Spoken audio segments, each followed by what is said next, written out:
Bagmati H जोड्छ सारा नेपाल।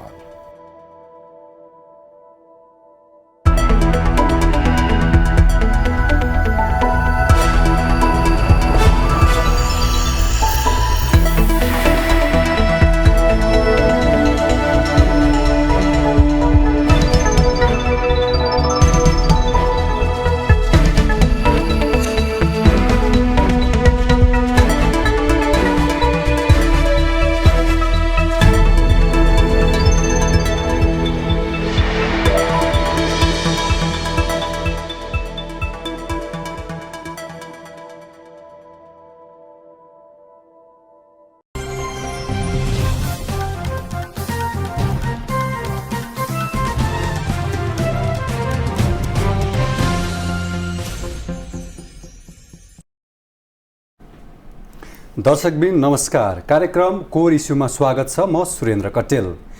विक्रम सम्वत 2072 साल असोज 3 गते नेपालमा पहिलो पटक संविधान सभाबाट संविधान जारी भयो, जसको नाम नेपालको संविधान राखियो।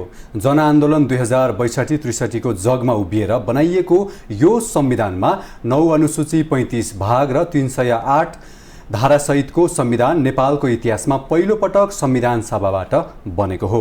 देशमा लामो समय केन्द्रीकृत शासन प्रणालीले जनताका अधिकार कुण्ठित गरेकाले राज्यको पुनर्संरचना आवश्यक परेको ठानेर संशोधन गर्न मिल्ने गरी संविधान जारी गरियो। आजबाट 8 वर्ष पूरा भएको यो संविधानले धेरै उतार चढाव भोगेको छ। नेकपा एमाले फरक ढङ्गबाट संविधान दिवस पनि मनाएको छ।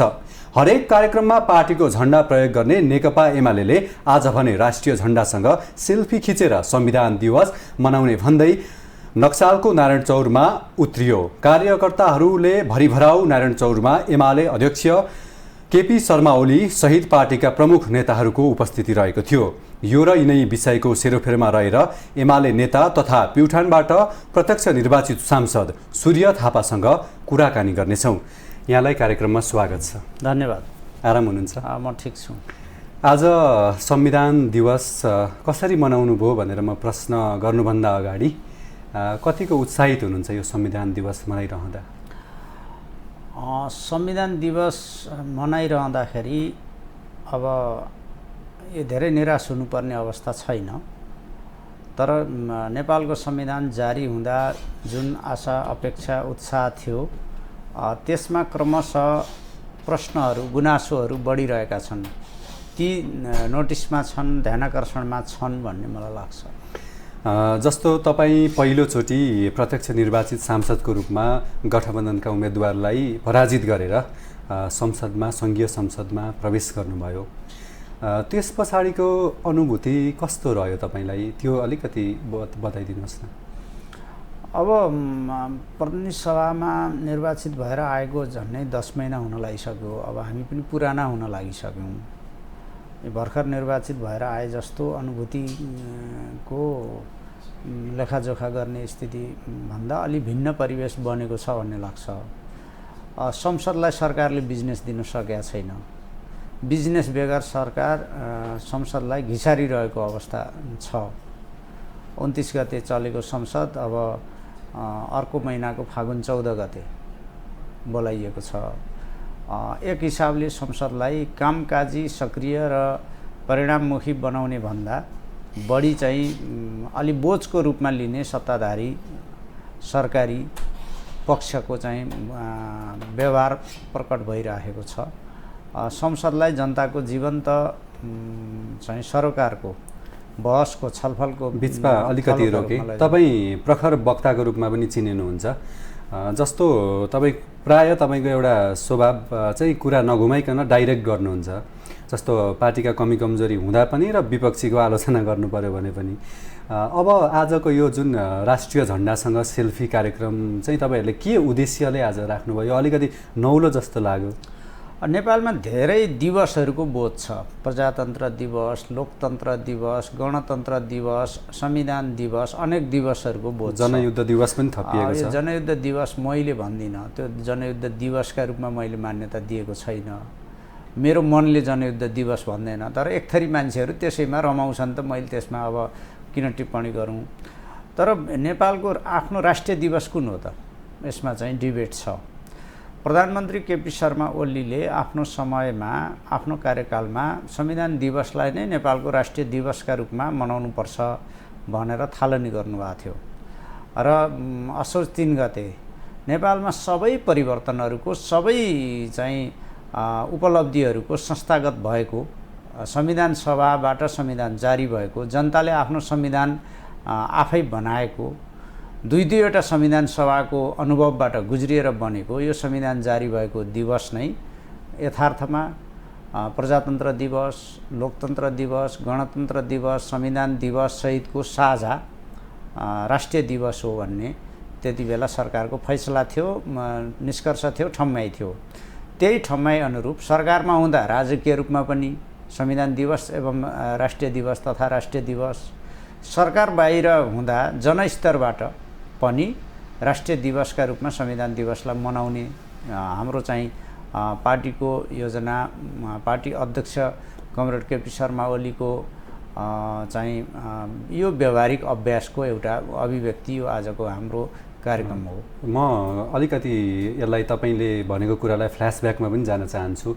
जसरी नेपालमा 2072 सालमा संविधान जारी भएपछि केपी शर्मा ओली तपाईहरुको पार्टीको अध्यक्ष प्रधानमन्त्री बन्नुभयो। त्यसपछि अघोषित नाकाबन्दी लगायतका धेरैवटा कूटनीतिक समस्या पनि झेल्नु पर्यो। त्यस पछाडि तत्कालीन त्यतिखेर संविधान सभाका अध्यक्ष सुभाष चन्द्र नेम्बाङ पनि भर्खरै देवासन हुनुभएको छ। यसलाई तपाईँ त्यो अवस्थालाई चाहिँ कसरी स्मरण गराउनुहुन्छ र आज 8 वर्षको भएर हुर्किएको छ, त्यसलाई अलिकति समीक्षा कसरी गर्नुहुन्छ? संविधानको जीवनमा 8 वर्ष धेरै लामो होइन, यो चाहिँ अगाडि बढ्दैछ। कालो दिवस मनाउने भनेर निरन्तर भइरहेको छ, दुईवटा अवधि सर्वमान्य बन्न सकेको छैन नि त। होइन, संविधान 90% हाराहारी संविधान सभाको उपस्थितिले यो पारित भएको संविधान हो। 100% संविधान नहुन पनि सक्छ, बहुमतले निर्णय मात्रै गर्न पनि सक्थ्यो। त्यसो भएको हुनाले कालो दिवस मनाउनेलाई कालो देख्न छुट छ। त्यसमा हामीलाई संविधानले दिएको अधिकार हो, उहाँहरूलाई त्यो संविधानले दिएको अधिकार हो।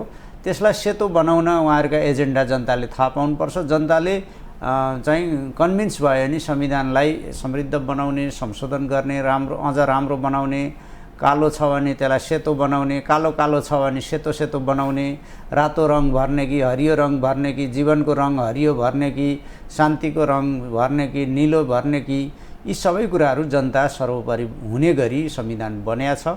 यो संविधानले जनतालाई अधिकार सम्पन्न बनाएको छ। यो बक्सिसमा प्राप्त गर्ने, संविधान प्राप्त गर्ने बानी लागेकाहरूलाई यो कालो हुन सक्छ। बक्सिसमा व्यक्तिले दिने संविधानको अभ्यास गरेर आएकाहरूलाई यो बानी नपरेको हुन सक्छ, कालो लाग्न सक्छ। यो त संविधान अधिकारका सभाबाट हिसाबले कसलाई के पुगेन, संशोधन गरेर कुनै चिज त्यसलाई मूर्त र समृद्ध बनाउनु छ भने त्यो पनि प्रक्रिया छ। संविधानले नै बाटो दिएको छ, संविधानमै त्यो बाटो प्रक्रियाका बारेमा स्पष्ट व्यवस्था छ। त्यसो भएर संविधान दिवसका बेला कालो कालो कुरा गर्ने छुट पनि मान्छेलाई भयो। म त हरियो देख्छु। यो संविधान नेपाली जनताको, नेपाल राष्ट्रको जीवनलाई हराभरा बनाउने संविधान हो। संशोधन गर्न आवश्यक छैन। अहिले संविधान संशोधन राष्ट्रको राष्ट्रिय आवश्यकता र एजेन्डा बनिसकेका छैन। कसका के एजेन्डा छन् ल्याए हुन्छ नि त। छलफलमा राख्न सकिन्छ। छलफलमा पब्लिक डिबेटमा जनस्तरमा छलफल गर्दै गर्दै संविधान संशोधनको संवैधानिक व्यवस्था अन्तर्गत छलफल हुने, संशोधन गर्ने ठाउँमा ल्याए हुन्छ। संशोधनप्रति रिजिड बन्नुपर्ने आवश्यकता छैन। देशको सार्वभौमसत्ता, अखण्डता, राष्ट्रिय हित र नागरिकको सर्वोच्चतालाई दखल नपुर्याउने गरी यी चिजलाई चाहिँ यताउता नगर्ने गरी संविधानमा अधिकार पुगेको छैन भने अधिकार बढाउनका निम्ति संशोधनका ठोस प्रस्ताव ल्याउन हरेक नागरिकलाई, हरेक समुदायलाई, हरेक तबकालाई त्यो अधिकार छ। म अलिकति 2072 साल असोज 3 तर्फ जान चाहन्छु। सुभाष नेम्बाङलाई कसरी सम्झिनुहुन्छ? सुभाष नेम्बाङ 72 साल असोज 3 को बिन्दुमा आएर सम्झिँदाखेरि चाहिँ एकजना सफल सभामुख, संविधान सभाको सफल अध्यक्ष र अब संविधान जारी गर्ने बेलामा खास योगदान नभएका मान्छेहरूलाई पनि मृत्युपछि संविधानका पिता भनेर अतिरञ्जना गर्ने चलन हुन्छ। खासमा त्यो संविधान जारी गर्ने प्रक्रियाको मियो नेतृत्वकर्ता र संविधान सभाको नेतृत्वकर्ता, जुन सभाले संविधान बनायो जारी गर्यो त्यसको खास नेतृत्वकर्ता सुभाष नेम्बाङ हुनुहुन्थ्यो। अहिलेको वर्तमान संविधानप्रति गौरव गरिरहँदाखेरि सुभाष नेम्बाङलाई कोही कसैले राष्ट्रले पनि बिर्सिन सक्दैन। सुभाष नेम्बाङलाई यो नेपालको संविधान का बारेमा चर्चा गर्दा कसैले कहिल्यै बिर्सन, अलग गर्न र उहाँलाई अनदेखा गर्न सम्भव हुन्न। नेपालको संविधान 2072 यो जुन संविधान यो कायम संविधान छ, यो संविधान चाहिँ यो विज्ञहरूले लेखेर मात्रै तयार भएको संविधान होइन। यो राजा महाराजाहरूले हुकुमका रूपमा, बख्सिसका रूपमा दिएको पनि होइन। यो कुनै आयोगले बनाएको संविधान पनि होइन। हाम्रा विगतका सबै अभ्यासभन्दा भिन्न छ र नेपालमा 2007 सालपछि 72 सालसम्मको अवधिमा संविधान सभाका यथेष्ट छलफलहरू भए, बहसहरू भए। वास्तविक रूपमा संविधान सभा मार्फत संविधान जारी गर्ने र लागू हुने दिन, जारी भएर लागू भएको दिन चाहिँ असोज 3 गते हो। त्यसको नेतृत्वकर्ता 2064 सालदेखि 2072 सालसम्मको अवधिको नेतृत्वकर्ता, सभा अध्यक्ष, संविधान सभाको अध्यक्ष सुभाष नेम्बाङ हुनुहुन्थ्यो। यो नेपाली इतिहासमा उहाँको भूमिका स्वर्ण अक्षरले लेखिएको छ। उहाँका योगदानहरूलाई त्यही ढङ्गले उज्यालो रूपमा चाहिँ उल्लेख गरिएको छ। उहाँलाई कसैले पनि सुभाष नेम्बाङको केही योगदान छैन, थिएन भनेर विभिन्न त्यसमा त केही योगदान थिएन भन्ने त प्रश्न उठाउन मिल्दैन, किनभने हामीले पनि जनताको आँखाबाट, सञ्चार क्षेत्रको आँखाबाट पनि हेरेको छौँ। अब यसै गरी केपी शर्मा ओलीज्यूले केही समय अगाडि लेख्नुभएको एउटा स्ट्याटसमा सोसियल साइटमा पनि सक्रिय हुनुहुन्छ। उहाँले कसरी सम्झिनु भएको थियो भने सुभाष नेम्बाङलाई जुन विभिन्न कुराबाट मलाई अप्ठ्यारो छ संविधान जारी गर्ने कुरामा, जुन संविधान जारी हुनुभन्दा पूर्व, त्यतिखेर चाहिँ तपाईँले अब भूमिका खेल्दा, तपाईँहरूको पार्टीमा भूमिका खेल्दा संविधान जारी गर्न त्यतिखेर निकै एकदम गाह्रै थियो। संविधान जारी गर्न कति अप्ठ्यारो थियो भन्ने त छिमेकबाट विशेष दूत पनि आउनुभएको थियो। उहाँले संविधान सभाका अध्यक्षलाई पनि सायद भेट्नुभयो। हाम्रो पार्टीका अध्यक्षसहित त्यतिखेर प्रधानमन्त्री धेरैलाई भेटेर उहाँले संविधान केही समय ढिलो जारी गर्न भनेर समय पर धकेल्न खोज्नुभएको थियो। त्यो नमानेर नेपालले असोज 3 गते संविधान जारी गरिसकेपछि नेपालले एउटा अमानवीय नाकाबन्दी खेप्नु परेको यहाँहरूलाई थाहै छ। त्यसो भएर संविधान पृथ्वीनारायण शाहको एउटा दिव्य उपदेशमा छ नि, मेरा साना दुःखले आर्ज्याको मुलुक होइन, सबैलाई चेतना भया भने जस्तो संविधान सभाको साना दुःखले आर्ज्याको संविधान होइन। यो चाहिँ सबैलाई चेतना भया भन्ने ढङ्गकै कष्टकर अवस्थाबाट, त्यो अप्ठ्यारोबाट यो संविधान जारी भएको। यो संविधान बनाउनेहरूलाई, यसका निम्ति मेहनत गर्नेहरूलाई थाहा छ कति मेहनत, कति परिश्रम, कति अप्ठ्यारो, कति दुःख भोग्नु पर्यो। संविधानका टिप्पणीकर्ताहरूका बारेमा म केही भन्दिनँ। जसले संविधान बनाउन कुनै योगदान गरेनन्, कुनै भूमिकामा थिएनन्, अहिले संविधानका बारेमा चाहिँ अनेक टिप्पणी गरेको पाइन्छ। टिप्पणीकर्ताहरूलाई टिप्पणी गर्ने अधिकार छ। जस्तो अब अलिकति आजको प्रसङ्गसँगै म जोड्छु। तपाईँहरूको कार्यक्रम नौलो भने मैले अघि तपाईँले पनि अलिकति यसलाई चाहिँ राष्ट्रिय पर्वकै रूपमा मनाउने कुरा गर्नुभयो। यो कन्सेप्ट, यो झन्डासँग सेल्फी भन्ने कन्सेप्ट चाहिँ कसरी डेभलप भयो? तपाईँ झन्डासँग सेल्फी मात्रै होइन, हाम्रो चाहिँ के छ भने हाम्रो अध्यक्ष कमरेड जहाँ पुग्नुहुन्छ निकै सेल्फी लिन चाहने, केपी बासँग भनेर विभिन्न कार्यक्रम गर्न कहिले बालबालिकासँग हुन्छ, बालबालिकादेखि विभिन्न समाजका विभिन्न क्षेत्रसँग त्यो चाहिँ एक खालको सोसल पर्सनालिटी, गार्जियनका रूपमा उहाँ हुनुहुन्छ।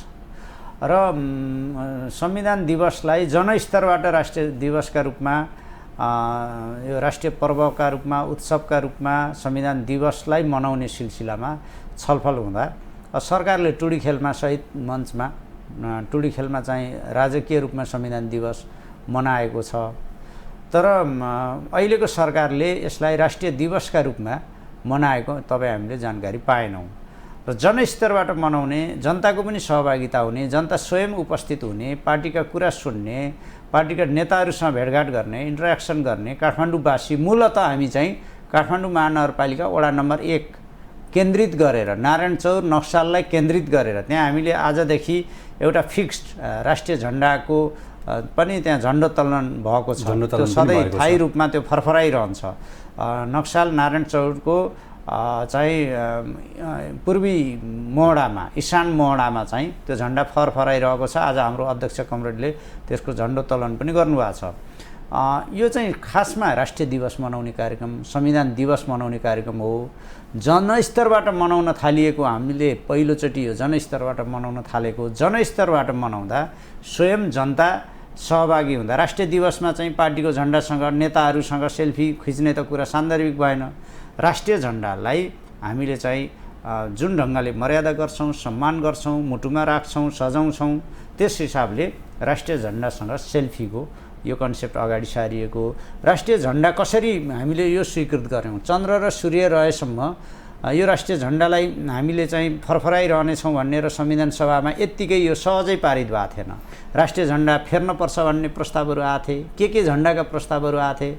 पछिल्लो पटक आफ्नो अन्तिम सम्बोधनमा धरानमा चाहिँ सुभाष चन्द्र नेम्बाङले चाहिँ राष्ट्रिय झन्डा अन्तिम सम्बोधनमा पनि भन्नुभएको छ, यो सूर्यवंशी चन्द्रवंशी कसका वंशका चाहिँ उहरू चाहिँ यसमा प्रकट हुन्छन् भन्ने ढङ्गका कुतर्क पनि गरिएका थिए। सूर्य चन्द्र रहेसम्म यो सूर्य चन्द्र अङ्कित झन्डा फहराइरहनेछ भन्ने म्यासेजका साथ यसलाई हामीले स्वीकार गरेका हौँ भनेर उहाँले पनि व्याख्या गर्नुभएको थियो। हामीले अहिले हाम्रो पङ्क्तिलाई राष्ट्रिय झन्डासँग बढीभन्दा बढी अभ्यस्त अपनत्व र माया ममताका साथ अघि बढाउने सिलसिलामा पनि यो कार्यक्रम राखेका हौँ। म तपाईँले संविधानप्रति यति गर्व गरिरहँदाखेरि फेरि संविधानमाथि निर्मम प्रहार चाहिँ केपी शर्मा ओलीले विगतमा संसद विघटन गरेर गर्नुभएको उदाहरण पनि त बिर्सिनु भएन होला नि त। संविधानले नै संसद विघटनका बाटोहरू दिएको छ। अदालतले उल्टाइदियो नि त त्यो। अदालतले त विभिन्न समयमा 47 को संविधानमा भएको व्यवस्थालाई 52 साल भदौ 12 गतेको चाहिँ अदालतको फैसलाले उल्टाएको थियो। अदालतले के गर्छ त्यो अदालतले गर्छ। हामीले मानेका छौँ, न्यायपालिकालाई संविधानको अन्तिम व्याख्याता मानिएको हुनाले मान्यौँ। अदालतको फैसला मानेर हामीले सरकार, हाम्रो अध्यक्ष प्रधानमन्त्री हुँदा त्यो सरकारबाट उहाँ बहिर्गमन हुनुभयो। यसको मतलब संविधानमा गौरवबोध गर्ने कुराहरूलाई बिर्सने, संविधान विपरीत काम गर्ने किन गरिएका रहेछन् यी सबै चिज त जस्तो तपाईँले भन्नुभयो अब अध्यक्षको बचाउ पनि गर्नु पर्यो, पार्टीको बचाउ पनि गर्नु पर्यो। म तथ्यको कुरा अलिकति नेताजी अलिकति जोड्न चाहन्छु। जस्तो त्यतिखेर संसद विघटन भइरहँदाखेरि त संसद अदालतले फेरि पुनर्स्थापना गरिदियो, त्यसमा त तपाईँहरूले एक लेभलले विरोधै गर्नुभयो। तर पनि त्यतिखेर त पार्टीको कारणले, त्यतिखेर त नेकपा माओवादी केन्द्रसँग तपाईँहरू एकीकृत हुनुभएको थियो, पार्टी एकीकरण थियो। माधव नेपाल, झलनाथ खनाल, प्रचण्ड सँगको उहाँहरूले चाहिँ केपी ओलीको सरकार ढालेर प्रचण्ड प्रधानमन्त्री बन्ने सङ्केत पाएपछि गर्नुभएको भन्ने कुरा पनि त छ नि त। त्यो कुरा पनि अनि सङ्केत धेरै छन्, तथ्यहरू धेरै छन्। मैले अहिले त्यो पुरानो अब सान्दर्भिक नरहेका विषयहरूमा धेरै अलिकति संविधानकै विषयमा कुरा गर्दा चाहिँ तर उहाँहरू संविधानको रक्षाको चाहिँ कुरा गरेर सबभन्दा बढी संविधानलाई भाँचभुँच गर्ने, अपव्याख्या गर्ने, परमादेशको शासन चलाउने र वामपन्थी एकता होइन पार्टी एकताबाट बनेको शक्तिलाई छिन्न भिन्न पार्ने, मुलुकमा राष्ट्रिय शक्ति निर्माण हुन नदिने र अरूका लागि कम्फर्टेबल सरकार बनाउने उपक्रम अन्तर्गत त्यो सबै गर्नुभएको थियो। एउटा कम्युनिस्ट पार्टीलाई जनताले पहिलोचोटि त्यो ढङ्गको विश्वास गरेको सरकारलाई 5 वर्ष चल्न नदिएर उहाँहरू कृपामा, प्रधानमन्त्री अदालतको कृपामा, देउबाजीको कृपामा, नेपाली काङ्ग्रेसको कृपामा प्रधानमन्त्री बन्ने, छिमेकीको कृपामा प्रधानमन्त्री बन्ने जुन बाटो रोज्नुभयो त्यो एकदम त्यसको जतिसुकै हजार जिब्रा भएको शेषनागले के भन्छन् नि के अरे गरे जस्तो अपव्याख्या गरेर त्यो ढाक्छो कुट्न। आज उहाँहरू कहाँ हुनुहुन्छ, कहाँ उभिनु भएको छ, कसको कृपामा चलिरहनु भएको छ। यो संविधान रक्षाको कुरा रहेछ कि के रहेछ म तपाईँलाई धेरै भन्दिनँ। अदालतको अन्तिम मस्यौदा फैसला चाहिँ अन्तिम फैसला आइपुग्दैन, त्यो चाहिँ फैसला सार्वजनिक हुन्न। त्यो सार्वजनिक नहुँदै जिल्ला, उच्च र सर्वोच्च अदालतले छोड्न मिल्दैन भनेका फौजदारी कसुरका, आपराधिक कसुरका मान्छेहरू छोड्दै हिँड्नु भएको छ। के गर्नु भएको छ बाँकी त हेर्नुहोस् न, पश्चिम प्रदेश हेर्नुहोस् कस्तो संविधान रक्षाको काम गर्दै हुनुहुन्न रहेछ। पहिचानको विषयलाई लिएर अलिकति हतार पहिचान संविधान सभाले अस्वीकार गरेका विषयमा पहिचानको अहिले के दुन्दुबी बजाउनु पर्यो? संविधान सभाले जुन विषय स्वीकार गरेन, संविधानमा जुन कुराको व्यवस्था छैन, केही मानिसहरूलाई पहिचानको भूत सवार भयो अरे, त्योसँग हामीलाई के मतलब हो? देशलाई के मतलब हो? संविधानको लेटर एन्ड स्पिरिटमा जे छ त्यसको अभ्यास गर्ने हो। प्रचण्डले एक ठाउँ चाहिँ प्रधानमन्त्रीका हैसियतमा बोल्नुभएछ, हामीलाई जिताउनु भयो भने हामी पहिचान दिन्छौँ। यो नाश हुने दुर्बुद्धिको बाटो, देशलाई रुवान्डा बनाउने, सोमालिया बनाउने, गरिबीको दुष्चक्रमा फसाउने, गृहयुद्धमा फसाउने एकदम गैरजिम्मेवार तरिका हो यो उहाँको। संविधान सभाले तिरस्कार गरेको, अस्वीकार गरेको र एकल जातीय र जुनसुकै जातीय पहिचानको नाममा पनि साझा पहिचान विपरीत जुन कर्म कुकर्म उहाँले गरिरहनु भएको थियो, जातीय राज्य बाँड्नु भएको थियो, त्यसलाई अस्वीकार गरेर चाहिँ अगाडि बढेको हो नि त देश त। त्यसो भएको हुनाले यो बेकारको कुरा हो। उहाँहरूले संविधानमाथि सबभन्दा बढी धावा बोल्नु भएको छ, भाँचभुँच पार्नु भएको छ र संविधानका प्रतिको उहाँहरूको ओठे भक्ति व्यवहारमा नक्कली साबित भएकै छ। अब अन्त्यमा हामीले अलिकति विश्लेषण गऱ्यौँ, समय अभावको कारणले अझ धेरै कुरा गर्न मन थियो, सकिएन, फेरि गरौँला। यो संविधानलाई अझ सर्वस्वीकार्य, कसैले पनि कालो दिनको रूपमा नमनाउने र सबैले चाहिँ पर्वको रूपमा मनाउनको लागि संविधानलाई के कुरामा चाहिँ संशोधन गर्नुपर्छ अथवा सुझाव के दिन कुरा लुकाएर केही पनि नगरौँ। कालो संविधान भयो भन्दै चाहिँ कतिपय असन्तुष्टि राख्ने डाक्टर बाबुराम भट्टराई एकदम आधा नेपाल रोइरहेको छ भन्नुहुन्थ्यो, अहिले उहाँ हाँस्नुभएकै छ। उहाँकी सुपुत्री अस्ति पनि चुनाव लड्नुभएकै थियो। सल्लाहले नै होला नि, घर सल्लाहले। अरू कुन पक्ष छन्? यसले हाम्रो मधेस राज्यको स्वशासनको अधिकार दिएन भन्दै सिके राउतजी पटक्का पड्काउन हिँड्नु भएको थियो, अहिले संसदमै हुनुहुन्छ, हामी सँगै छौँ। विप्लवजीले चाहिँ टेलिफोन टावर भत्काउँदै भाँचभुँच पार्दै चन्दा आतङ्क मचाउँदै हिँड्नु भएको थियो, उहाँ पनि शान्ति प्रक्रियामै आउनु भएको छ। खुलस्त भएर संविधान स्वीकार गर्न सक्नु भएको छैन होला। तर अब संविधानले सबै कुरा समेट्दैछ भन्ने कुरा एउटा उदाहरणको रूपमा त्यसलाई लिन सकिन्छ। यी धेरै कुराहरू छन् र 90% जनमतले पारित गरेको संविधान सभाले जनताको लागि जनताले स्वयं बनाएको संविधान सर्वस्वीकार्य नभएर के हामी चाहिँ विगतमा जस्तो हुकुम बक्सिस कृपाका संविधानहरू खोजेको र यही हो सर्वस्वीकार्य। 90% आफैमा स्वीकार्य सर्वस्वीकार्य हुँदै हो। यसलाई अझ बढाउँदै जनताको तहमा कुनै विभेद छ, कुनै हेलाहोचो छ, अप्ठ्यारो छ, अधिकार पुगेको छैन, जनतालाई अधिकार सम्पन्न गराउनु पर्ने बाँकी छ, राष्ट्रिय हितका सन्दर्भमा हाम्रा प्रावधानहरू केही कमजोर भएका छन्, हामी चाहिँ नागरिक अधिकारको सर्वोच्चतालाई चाहिँ अझै व्यवस्थित गर्नुपर्ने छ भने खुला दिलले खुला ढङ्गले संशोधनको प्रक्रिया र त्यो बाटो अवलम्बन गर्न सकिन्छ। खासमा यो संविधान संशोधनको पछाडि तर्क चाहिँ हुनु पर्यो भन्ने, तर्क हुनु पर्यो, ठोस हुनु पर्यो, मूर्त हुनु पर्यो, राजनीति हुन भएन, आवश्यकता हुनु पर्यो, त्यसलाई सम्बोधन गर्ने गरी राष्ट्रिय माहौल बनाउनु पर्यो, सहमति निर्माण हुनु पर्यो। निशान छापलाई राष्ट्रिय झन्डामा चुच्चे नक्सासहित संशोधन गर्दाखेरि 100%ले संशोधन गरेको होइन र 100%को स्वीकार्यता होइन यो संविधानमा। अब 100% भन्दा बढी के स्वीकार्यता चाहिन्छ? त्यसो भएर यसमा स्वीकार्यता त 100%को तहमा पुगेकै छ नि। लोकतन्त्रमा विरोधका आवाज उठिरहन्छन्, तर कति जायज कति नाजायज भन्ने कुरा यसमा छुट्याउनु पर्यो। दुईटा कुरा हेर्नुपर्छ। कसैलाई राजा फर्काउनु परेको छ भने ती राजा फर्काउन चाहनेहरूको त्यो सपना पुरा हुन्न, त्यो सपना पुरा हुन्न। यो संविधानले त्यो सपना पुरा हुन दिन्न। संवैधानिक राजतन्त्रको त व्यवस्थै हटाएको छ। त्यो कुनै राजतन्त्रको उन्मूलन गरेर गणतन्त्र आएको, त्यो कुनै राजतन्त्र र गणतन्त्र सँगसँगै जान्नन्। दोस्रो, कसैलाई धर्मनिरपेक्षताका नाममा इसाईकरण बढाउन छ भने त्यो इच्छा पनि पुरा हुन्न। धर्मनिरपेक्षता तर नागरिकहरूले अवलम्बन गर्दै मान्दै आएका सनातन धर्महरू मान्ने स्वतन्त्रताको सम्मानसहितको धर्मनिरपेक्ष हामीले व्यवस्था गरेका छौँ, अवलम्बन गरेका छौँ।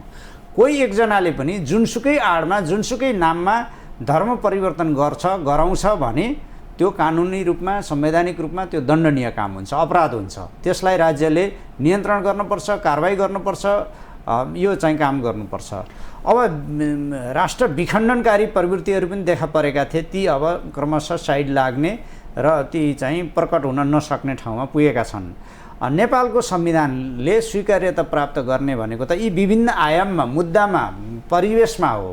व्यक्तिका असन्तुष्टि त कसैले भनेको पद प्राप्तको भएन होला, उसलाई संविधानसित झ्वाक चल्ला। रिसाएको बिरालोले खाँबो चिथोरे जस्तो गरेर त संविधानप्रतिको असन्तुष्टिलाई मतलब गर्नु पर्दैन नि त।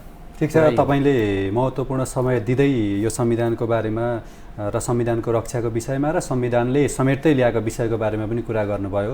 अन्तिममा म एउटा प्रश्न गर्छु तपाईँलाई, अलिकति व्यक्ति केन्द्रित भएर। करिब 10 महिना भइसक्यो तपाईँ पनि यो व्यवस्थाको उपज सङ्घीय सांसद हुनुहुन्छ। निर्वाचन क्षेत्रमा कतिचोटि जानुभयो चुनाव जितेपछि? म साउन महिना र भदौ महिना चाहिँ संसदका कारबाही, पार्टीको प्रदेश अधिवेशन र जनताको तहमा पनि धान रोप्ने, कोदो रोप्ने, मकै बालीका काम भएको हुनाले म गइनँ। मेरो चाहिँ निर्वाचन क्षेत्रका हिसाबले प्युठान, पार्टीको कार्यक्षेत्रका हिसाबले गुल्मीको इन्चार्ज छु र बाँकी म चाहिँ अरू यसभन्दा अगाडिका त्यहाँबाट निर्वाचित व्यक्तिहरू 10 वर्षमा नगएको समय म 10 महिनामा पुगेको छु। यसलाई कति दिन, कति महिना, कति घन्टा, कति सेकेन्ड पुग्यो भनेर क्याल्कुलेसन गरेको छैन। तर गत वर्ष फागुन 4 गते पछि म निर्वाचित भएँ 7 गते। त्यस यताको मेरो हिसाब गर्नुभयो भने अरू यसअघिका कहिल्यै पुग्न नसकेको 10 वर्षमा प्युठान फर्केर नपुगेको त्यो हिसाबको तुलनाले म चाहिँ 10 महिनामै उहाँहरूलाई कुनै प्रतिस्पर्धा गर्न नसक्ने गरी म जनताको बिचमा पुगेको छु। अब तपाईँ त्यहाँका जनताको प्रतिनिधि भएर आउनुभयो, प्रत्यक्ष निर्वाचित भएर आउनुभयो। जनआकाङ्क्षा कतिको पुरा गरे जस्तो लाग्छ? उहाँहरू कतिको सन्तुष्ट हुनुहुन्छ? हामी प्रतिपक्षमा छौँ। स्वाभाविक रूपमा सरकारमा भए मन्त्रालय सम्हालेको स्थितिमा हामीसँग बढी अपेक्षा हुन्थ्यो। उहाँहरूले देख्नु भएको छ नि, मानिसहरू प्रतिनिधि सभामा हुँदा कुनै आवाज सुनिन्थेन, हामी सुनिने भएका छौँ।